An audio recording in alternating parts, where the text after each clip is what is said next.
Hello everyone, welcome to my channel foodies world. আজকে করেছি শুটকি মাছ। তাড়াতাড়ি সবাই স্কিপ না করে ভিডিওটা পুরো দেখো আর সাবস্ক্রাইব করো।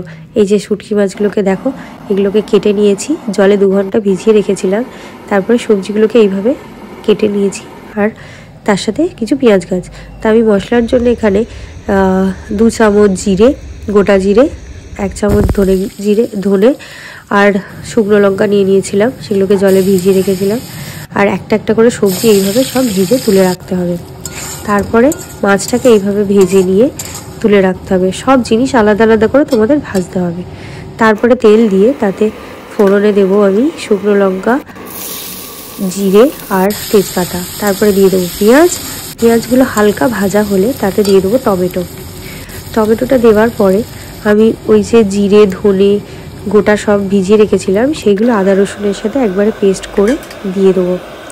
দেওয়ার পরে মশলাতে দিয়ে দেবো হলুদ আর কাশ্মীরি মির্চ। আমি এখানে লঙ্কা গুঁড়ো ইউজ করিনি, তা আমার এখানে যেহেতু কাঁচা লঙ্কা আর ওই বাটাতে ছিল লঙ্কা, তাই আর দিইনি। আর এই যে শুটকি মাছগুলোকে সব দিয়ে ভালো করে কষাতে হবে।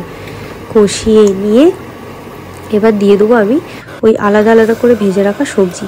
আর এর মধ্যে নুন আর মিষ্টিটা তোমাদের স্বাদ মতো 1 চামচ চিনি দিয়ে দেবে। আর এই যে সবজিগুলোকে সব ভালো করে এর মধ্যে কষাতে হবে। কষাতেই আর ওই কেটে রাখা পেঁয়াজ গাছগুলো ওগুলোও দিয়ে দেবে। দেওয়ার পরে ভালো করে কষতে হবে। ঢাকা দিয়ে কষবে, তাহলে আরও সুন্দর হবে, জিনিসটা মজবে। তা আমি এখানে তাই করেছি, ঢাকা দিয়ে এগুলোকে কষেছি। দেখো এত সুন্দর হয়েছে, টেস্ট দারুণ। যারা খাওনি তারা অবশ্যই ট্রাই করো আর আমাকে খেয়ে বলো যে কেমন হলো। Bye bye.